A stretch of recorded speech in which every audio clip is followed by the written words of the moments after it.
Okay, good afternoon guys. Again, this is your Prof. Zeus and I'd like to welcome you to another edition of this tutorial for financial accounting and reporting. Now, for this afternoon, we'll be discussing about accounting for long-term liabilities. Now, first and foremost, what is a long-term liability? So, speak of a long-term liability, these are obligations that will be paid by the entity beyond 12 months from the balance sheet date or from the FS date. Okay, so it has to be noted that the payment would happen beyond the 12-month period, because if payment would happen within 12 months from the FS date, then that is considered as current. Okay, so if we're talking of long-term liabilities, these are the payments of these liabilities will be after the 12-month period. Okay, so normally this would take the form of a promissory note and even bonds payable. Okay, so first things first, how do we measure initially? Okay, long-term liabilities. So we measure them at present value.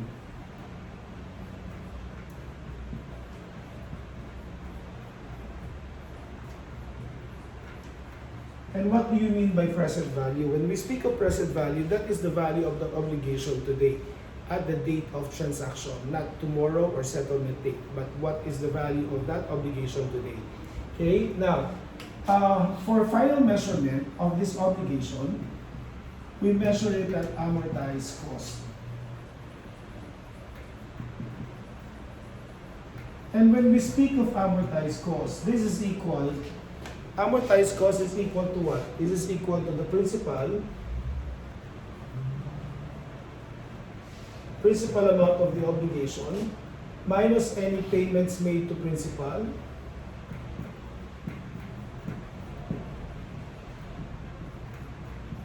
and of course any unamortized discount or premium. So this is the amortized cost of a liability. The principal amount of the obligation minus any payments made to principal plus or minus any unamortized discount or premium. Okay? Now, in accounting for long-term liabilities, we have to make a distinction between what we call a non-interest bearing note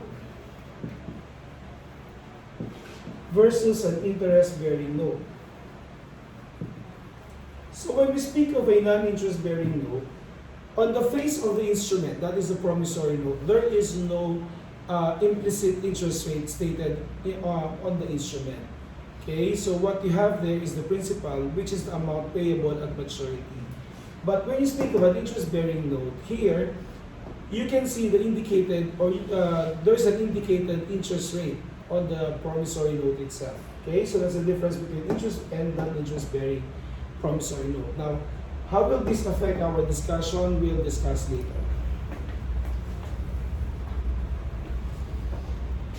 Okay. Now remember what I said, that for initial measurement, we measure long-term liabilities at present value, okay, the value of it today. Now let's make a distinction between an interest-bearing and a non-interest-bearing note, okay, by doing our timeline. This is actually what I ask my students to do whenever they analyze problems in accounting. Okay, so one scenario is that the principal is payable sometime in the future. Okay.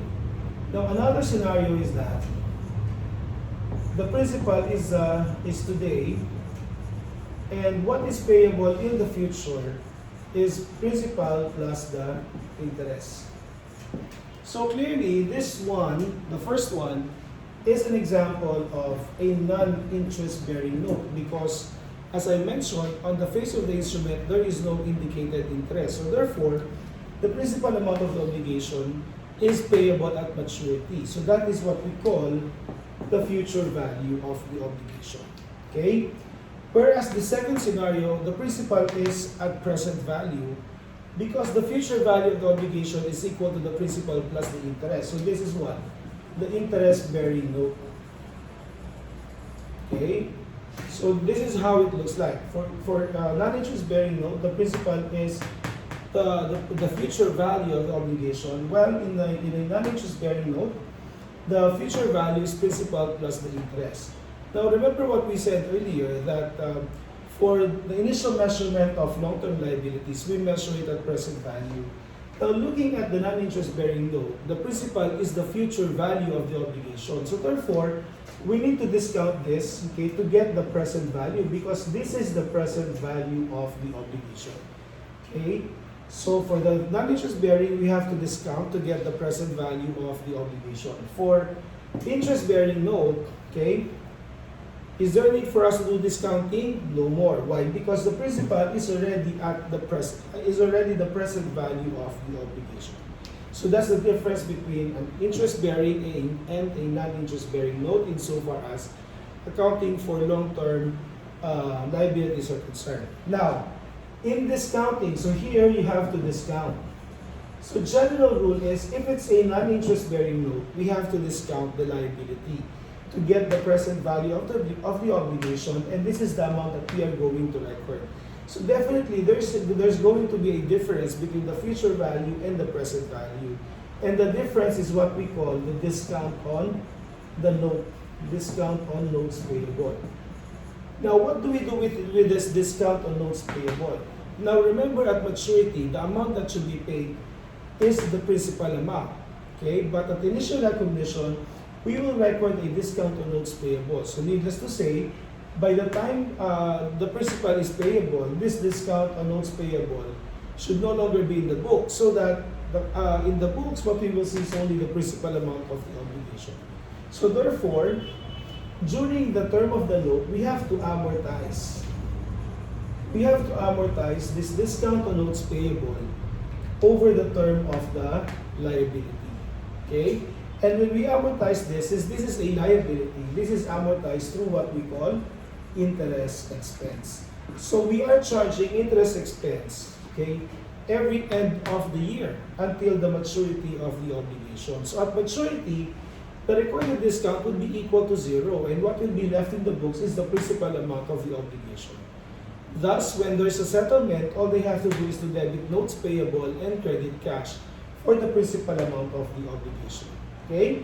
Now, let's, for this one, for non-interest bearing note, okay, for interest bearing note rather, now we cannot say just discount or whatsoever because two situations can happen. Number one is that there is what we call a nominal. Nominal is the interest rate that is indicated in the promissory note, okay, versus the effective. The effective is also called the market rate, meaning if you look at the other creditors, how much interest are they offering for the same type of note? Okay, so two situations can happen. One is that the nominal rate is equal to the effective rate, or the nominal rate is not equal to the effective rate. Will this affect the computation and the recording? Yes, definitely. Nominal is equal to effective rate. Well, in this situation, you just have to record the note and the interest in the usual manner. But when there's a difference between between the nominal rate and the effective rate, then this is where we will have to also compute for the discounted value or the present value of the obligation. Okay, so that's it. Let's have an example for for the transaction for non-interest bearing note.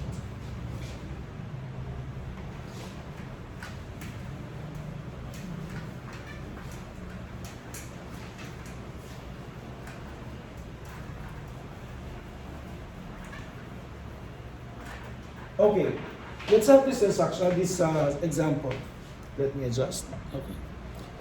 So on January 1, 2029, AEG Corporation purchased a machine for $4 million. AEG executed a 4-year promissory note. There is no equivalent cash price for the machine. The market rate of interest on a similar note is 6%. Now, first assumption is that it's a non-interest bearing note, okay, and the principal is payable at maturity. And the second assumption is that it's a non-interest bearing note, principal is payable every December 31st. Now, like what I suggested earlier, I think you have to make your timeline, okay, for this type of problem. So, number one is this one. Okay, so this is the date of transaction, and that is today. That is the present date. Okay? So here's the date of transaction. Okay? And then number one, payable at maturity. So we are looking here at 4 years, right? 2, 3, 4. So this is the end of fourth year. And at the end of fourth year, how much will be paid? That's the 4 million pesos obligation. So here, they have to pay the 4 million obligation.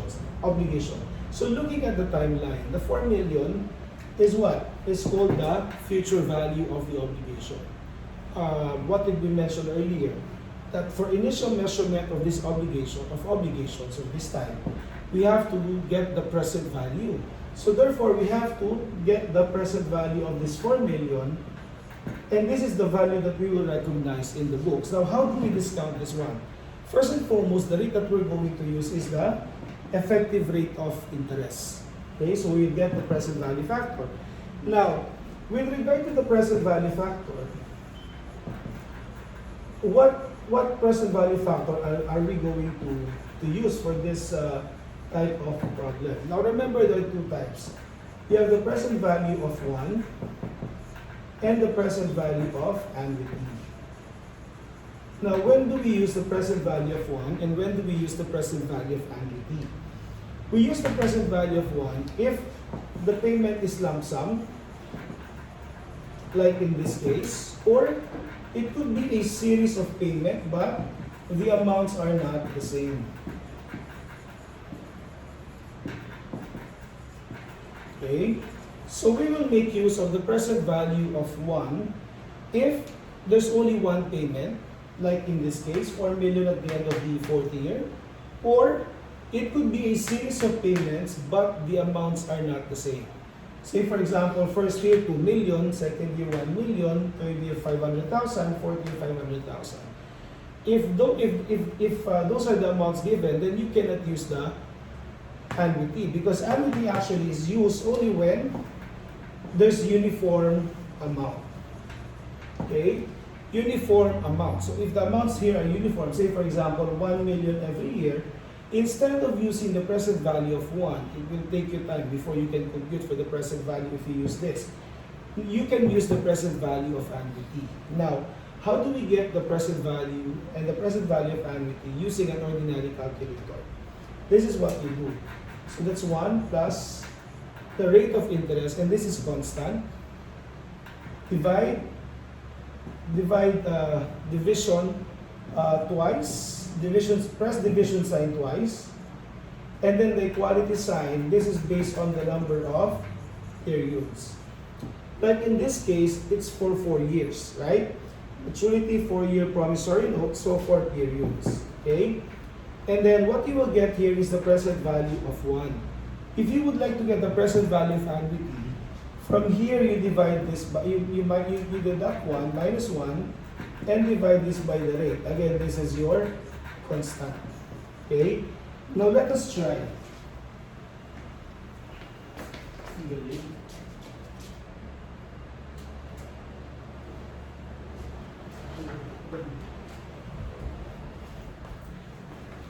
Okay, let's try.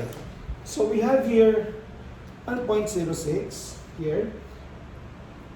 If you're using iPhone, okay, the first time that you press equality sign, you will get 1. That is not yet period 1.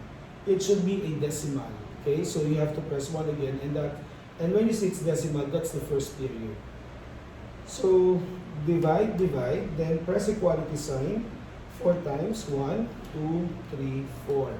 So that's 7, 9, 7, 9. See if you can get this one, 7920. Okay? So that's 7, 9. So that's present value is of 1. 0.7920. If you want to get the annuity, so from here is minus 1 divided by 0.06, the rate. So it's 3 points, so annuity, we will use this later, is equal to 3.4651. So these are now the present value factors that we will use to solve this problem. Okay, so let us again look at the problem. So here, principal is payable at maturity. So this is the principal amount. Okay, So what are we going to use? Is it the present value of 1 or present value of annuity? What's your guess, guys? Okay, your guess is right. We are going to use the present value of 1 because this is a lump sum amount. Okay, only one payment, so therefore we can use the present value of 1 for 6% and for 4 periods. Okay, so therefore, what will be our present value here?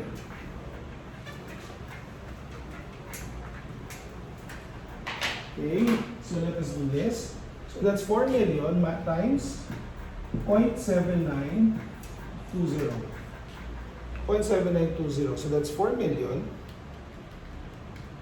Sorry, times 0.7920. So that's 3168. That's 3168. So this is, the present value now is 3168 million. Okay? So clearly there's a difference between the 4 million principal and the 3168. And what do you call that difference? How much is the difference? So minus 4 million pesos. Difference is 822,000 pesos. And what do you call this? This is what we call the discount. The discount on notes payable, which we eventually will recognize as interest expense, okay, at the end of each year for the next 4 years, okay? So how are we going to record this purchase of an equipment? So on January 1, we will record machine, okay, for the discounted, equal to the discounted value of the obligation, which is 3,160. Okay? And then we will record our notes payable for the principal amount of 4 million pesos. And then we will record the discount. So debit the discount on notes payable for how much? 832,000 pesos. So this will be our entry to record the acquisition of the equipment at January 1, okay, assuming this is 2019, okay, 2019. Now, at the end of the year, that's December, so if you look at the FS presentation, okay, so if you present this in the financial statements, on January 1, 2019, you will have among your non-current assets, you have your machine, for how much?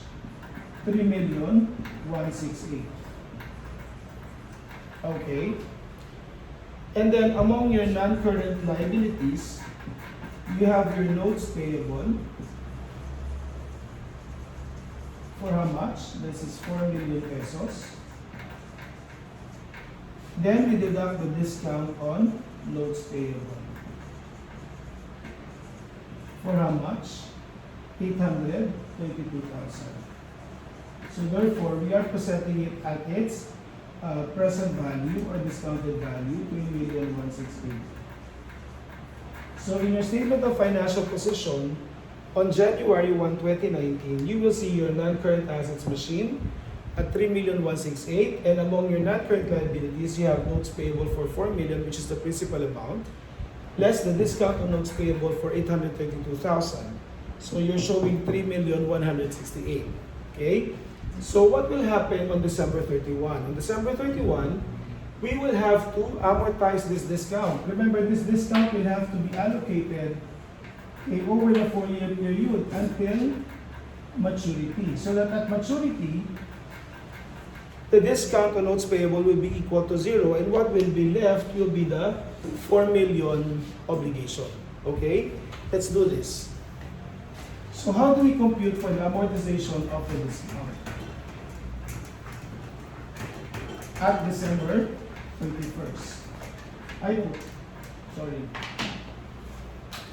0.79. Okay. How do we now compute for the amortization? Or how do we do the amortization table now? Okay, let's do the amortization table.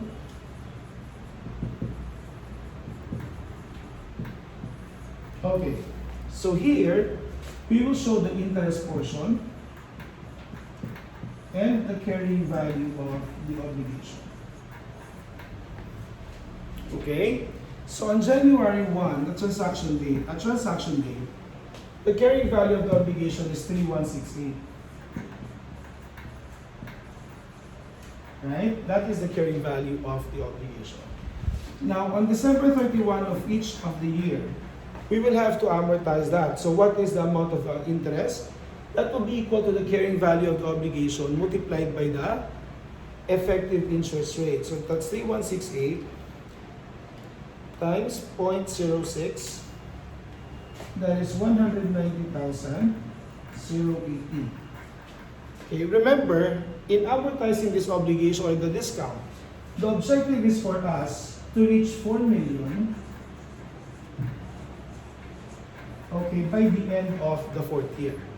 This obligation should reach 4 million, which is the principal amount of the obligation, by the end of the 4th year.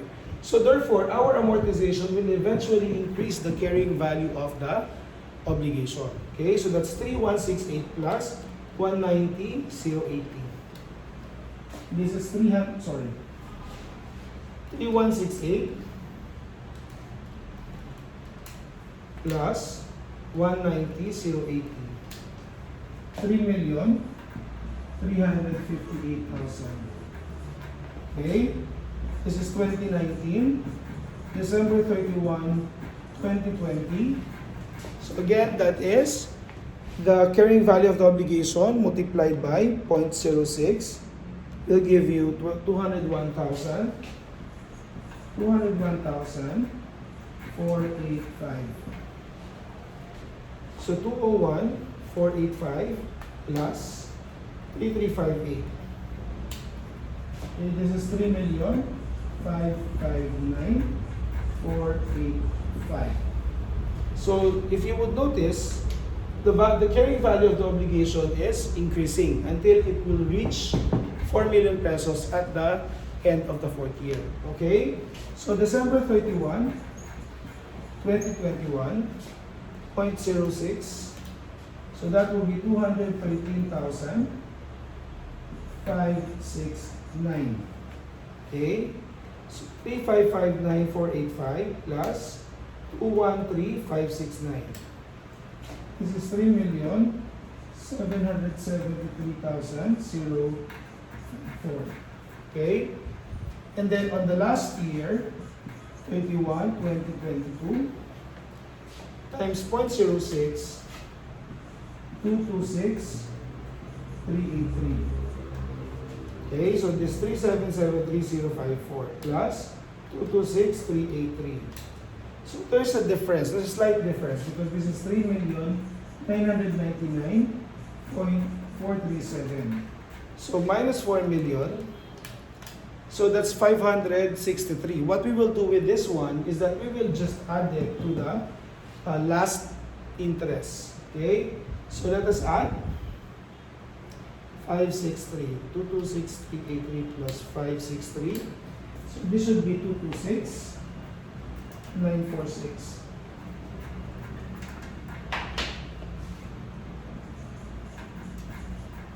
So plus 3773054. So this is 4 million pesos. Okay? So this is now the amortization table. Okay, for this, for problem number 1, assumption number 1, that the obligation is payable at maturity. So every December 31st, the company will have to prepare an entry debiting interest expense. First year is 190,080, and crediting discount on notes payable, 190,080. Thus, if you will look at your key account analysis for the discount, so this is the discount on notes payable. There was a first entry, 832,000 pesos, okay? And then there's the amortization of 190 credit side, 080. Sorry, this is 190, 080. So therefore, at the end of the first year, how much will be the balance of the discount? 832 minus 190,080.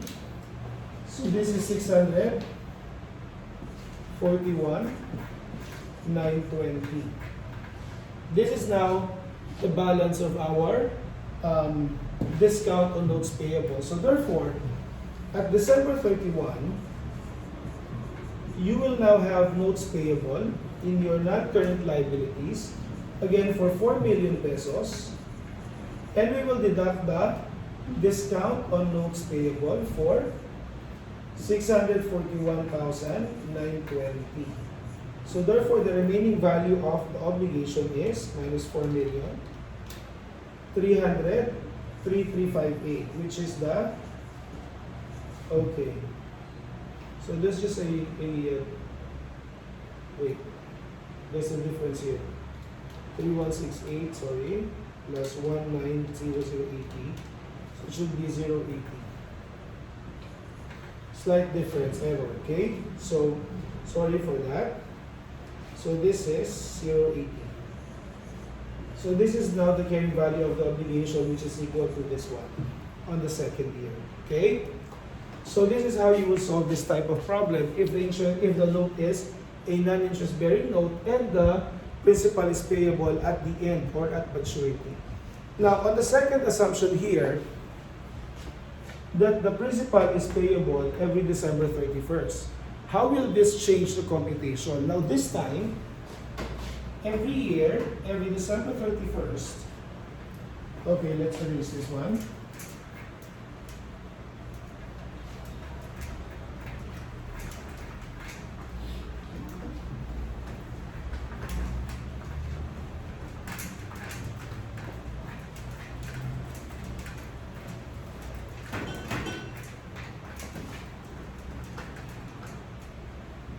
Okay, on the second assumption, what's given is that every December 31st, these are the December 31st of each of the year, no?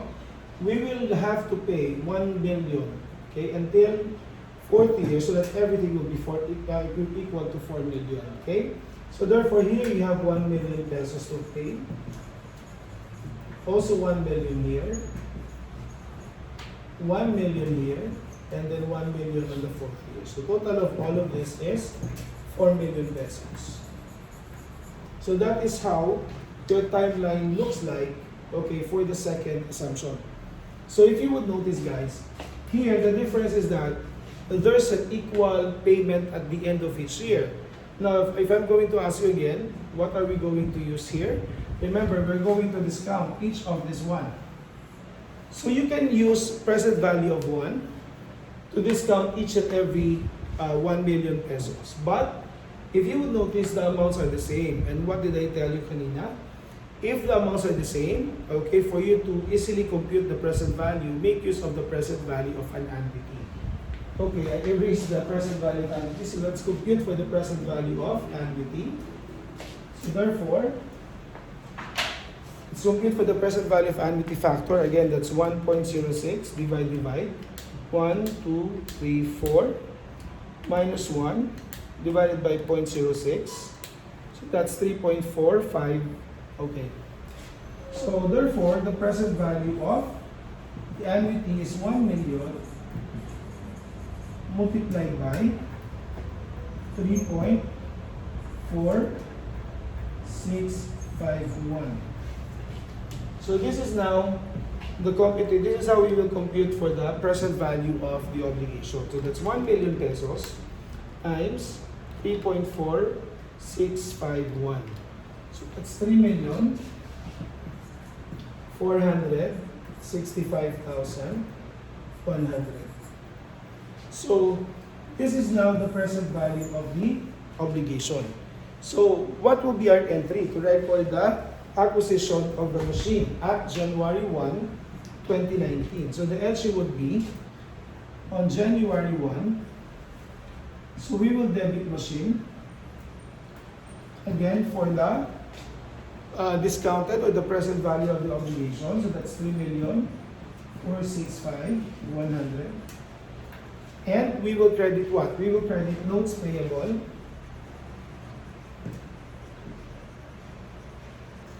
for 4 million pesos. Oops. And the discount.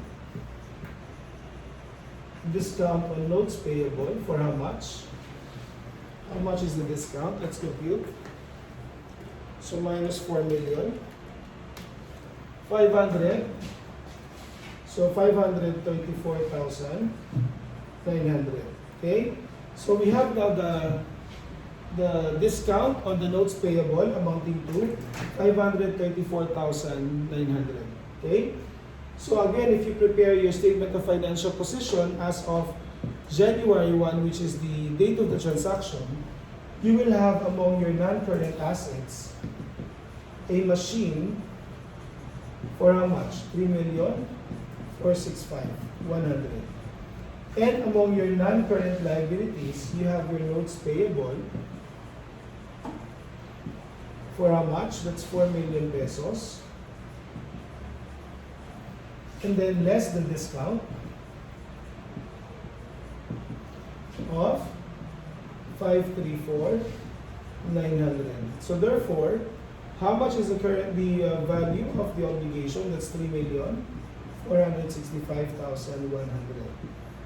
So this is now the value of the obligation at January 1, the date of the transaction. Okay? Now, what will happen on December 31? So on December 31 of each year, we will have two transactions. Number one is the payment of the principal, because as you can see here, they have to pay 1 million every December 31st. And the second one is we have to amortize this discount, okay, to interest expense. Again, what is the purpose of that? At the end, okay, we have to spread this one. You have to spread the 534 over the 4-year term, so that at 4 year, when everything is settled, discount will also be equal to 0. Okay? So let's compute now. Let us now do the amortization table.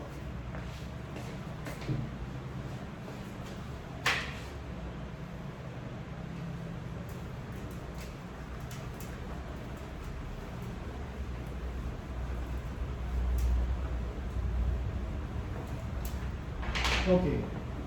Let us now do the amortization table.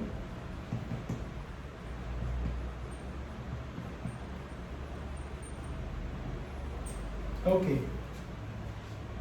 So here, you have the payment against principal, payment to principal, and of course the interest. Okay, and then you have the carrying value of the obligation. So for this type of problem, we have to add the column for the payment to principal. Okay? So on January 1, 2019, which is date of transaction, the carrying value of the note is 3,465,100. That is now the carrying value of the obligation. So on December 31st, 2019, what will happen? We have to pay 1 million. So 1 million pesos will be paid against to the principal. And how much will be the interest? The interest is what? That is equal to the carrying value of the obligation. So at December 31st, from January to December, the carrying value is 3,465,000. So 3,465,100.06. So this is 207,906.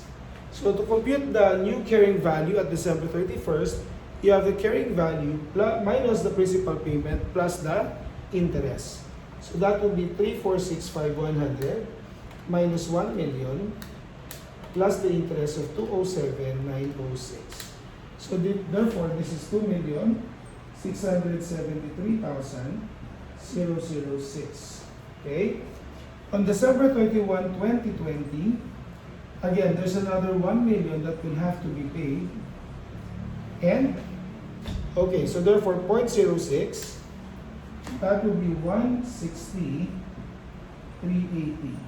Okay? So therefore, again, carrying value is what? Previous carrying value minus this one plus the interest. So, 2,673,006 minus 1 million plus the interest of 160,380. So this will be 823,386. Okay? Now, 2021. Again, there's a payment of 1 million.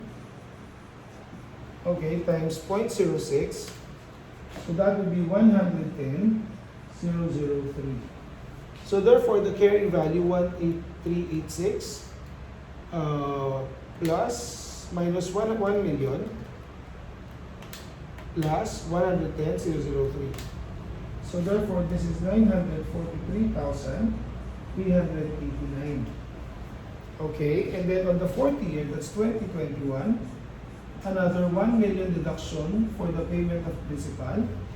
And then 0.06, this is 56,603. So therefore, 943,389 minus 1 million plus 56,603. Again, there's a difference of 8 pesos. So what we will do is we will just adjust this, okay, to the last interest payment. Okay? So therefore, interest payment would be